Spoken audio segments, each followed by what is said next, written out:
Serial Anupama के आज के एपिसोड में हम ये दिखाया जाता है कि अनुपमा शर्मा रही होती है और वो नीचे की तरफ देख रही होती है। तो अनुज अनुपमा को ये बोलता है, अनु तुम नीचे क्या देख रही हो? अच्छा मुझे ये बताओ कि हम लोग हनीमून के लिए कहाँ जा रहे हैं? तो अनुपमा ये बोलती है मुंबई। तो अनुज ये बोलता है, वाह तुम्हें कैसे पता? तो अनुपमा ये बोलती है क्योंकि समंदर वहीं पर है ना, इसलिए। तो अनुज ये बोलता है, वैसे तुम्हें पता है ये हनीमून का जो गिफ्ट है ना मुझे भैया और भाभी ने दिया है। तो अनुपमा ये बोलती है, भैया भाभी? कौन भैया भाभी? तो अनुज ये बोलता है, अरे मैंने तुम्हें शादी से पहले बताया था ना मेरे भाई और भाभी के बारे में, वही।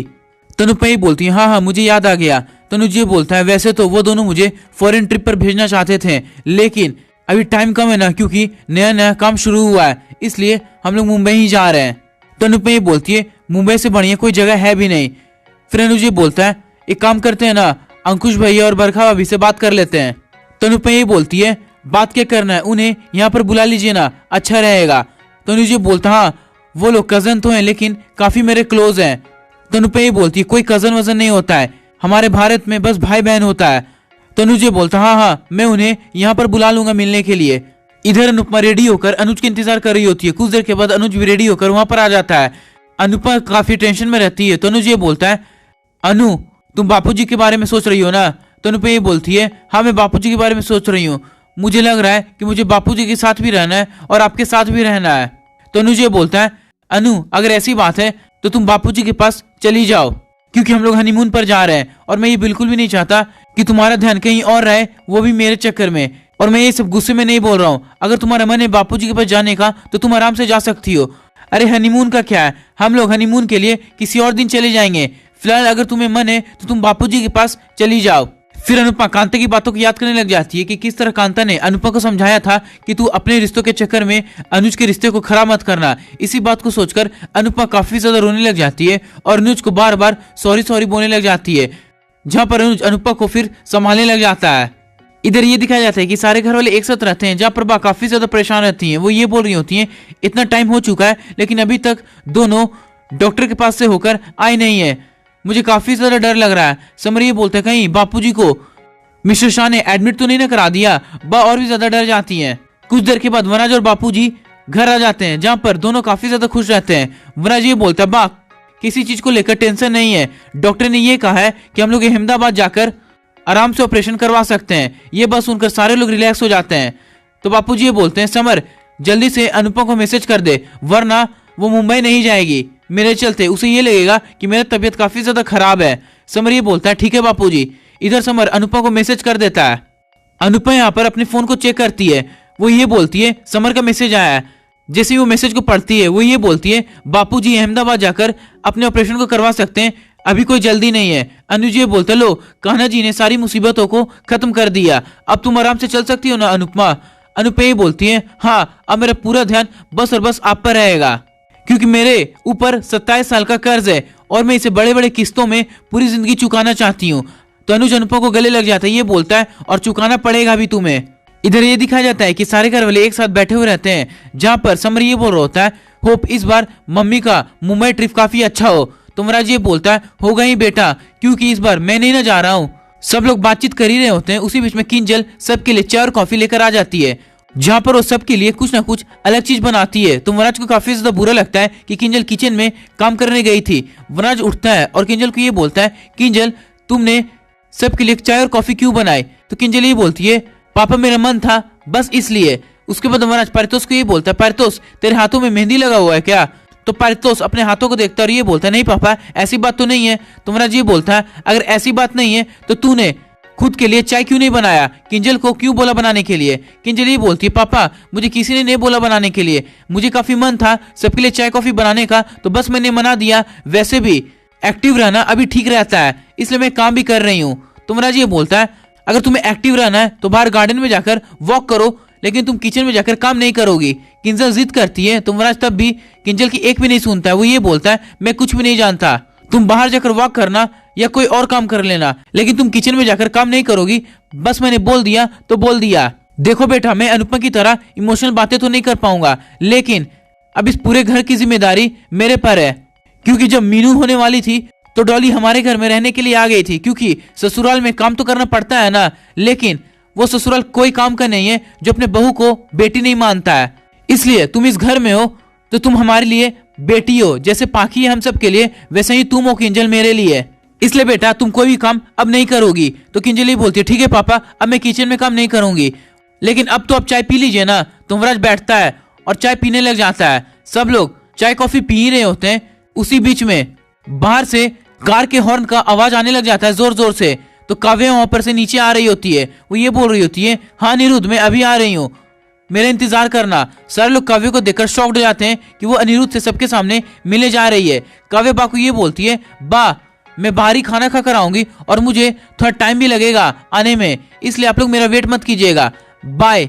काव्य ये सब बोलकर वहां पर से चली जाती है। तो बा को काफी ज्यादा गुस्सा आता है। वो गुस्से में चाय वाले कप को जमीन में फेंक कर तोड़ देती हैं।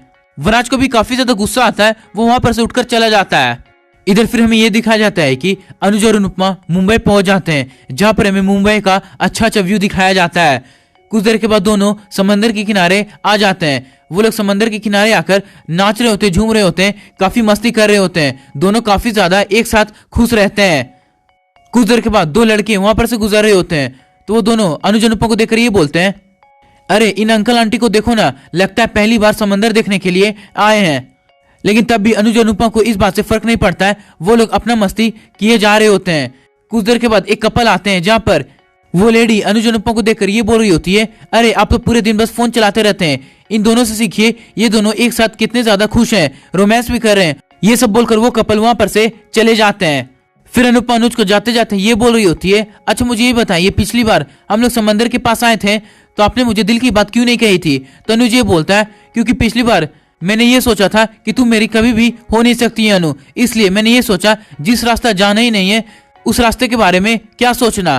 तो अनुपमा ये बोलती है अब ये सपना भी सच हो गया, इसलिए इस हकीकत को हमें अच्छे से जीना है। अनुपमा अनुज को गले लग जाती है। इधर महाराज अकेले बैठा हो रहता है। वो उन सारी बातों को याद कर रहा होता है कि किस तरह उसने अनुपमा को घर से बाहर निकाला था, किस तरह उसने अनुपमा को धोखा दिया था, किस तरह उसे मालविका ने जॉब से निकाला था और काव्य ने किस तरह उसे डिवोर्स देने के लिए आज बोला। वराज सारी बुरी बातों को याद कर रहा होता है। उसकी आंखों में यही सब बातें सोचकर आंसू आने लग जाते हैं। समर ये सब देखकर काफी ज्यादा रिग्रेट कर रहा होता है, क्योंकि समर को काफी ज्यादा बुरा लग रहा होता है। तो किंजल वहां पर समर के पास आ जाती है। वो ये बोलती है बुरा लग रहा है? समर ये बोलता है लगना तो नहीं चाहिए लेकिन मुझे बुरा लग रहा है। तो किंजल ये बोलती क्यों समर, क्यों नहीं लगना चाहिए?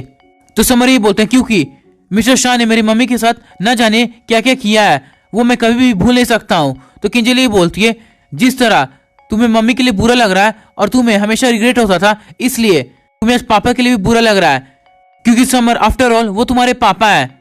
और तुम ये जो गुस्से के गठरी लेकर इतने दिनों से चल रहे हो ना, ये बोझ काफी ज्यादा बढ़ते जाता है। इसलिए समर सब कुछ भूलने की कोशिश करो, क्योंकि पापा ने सब कुछ पहले ही से भुला दिया है। अगर ऐसा नहीं होता तो मम्मी की शादी को अटेंड नहीं करते हैं और दिल से ब्लेसिंग्स नहीं देते हैं। इसलिए समर हो सके तो तुम पापा को भी माफ कर दो। तो समर ये बोलता है भाभी आप जो भी कह रही हैं सच कह रही हैं, लेकिन ये आसान नहीं है, क्योंकि मिस्टर शाह ने मेरी मम्मी को इतने सालों से इतना ज्यादा दुख दिया है और उनके एक आंसू से ये सब जल्दी मिट नहीं सकता है, इसलिए मैं मिस्टर शाह को माफ नहीं कर सकता हूँ। समर ये सब बोलकर वहां पर से चला जाता है।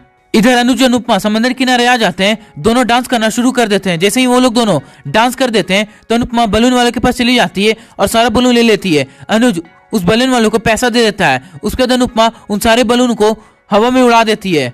फिर दोनों कोला खाने के लिए ठेले के पास चले जाते हैं, जहां पर दोनों कोला खाते हैं। फिर दोनों आइसक्रीम खाते हैं।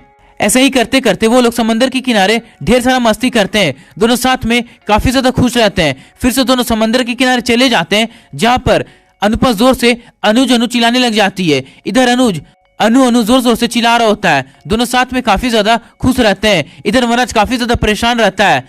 आज के एपिसोड यहीं पर खत्म कर दिया जाता है। अनुपमा के आने वाले प्रोमो में हम ये दिखाया जाएगा कि अनुपमा और अनुज की भाभी एक सुपरमार्केट में रहती है, जहां पर अनुपमा कुछ उठाती है और ये बोलती है 400 रुपए का, जहां पर अनुज की भाभी अनुपमा को ये बोलती है अनुपमा अब तुम कपाड़ियास की बहू हो, इसलिए ये सब मिडिल क्लास वाली आदतें तुम्हें भूलना होगा और अब से तुम सब्जी मंडी से नहीं बल्कि सुपरमार्केट से खरीदोगी।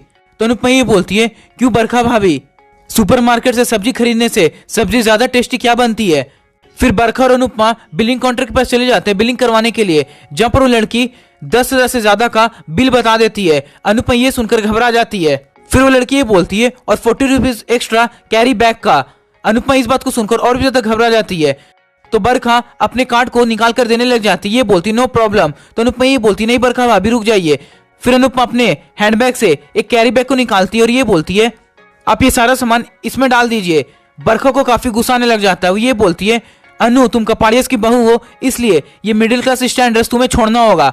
तो अनुपमा ये बोलती है लेकिन भाभी यही सब आदतों से मिडिल क्लास फैमिली का स्टैंडर्ड एकदम फर्स्ट रहता है।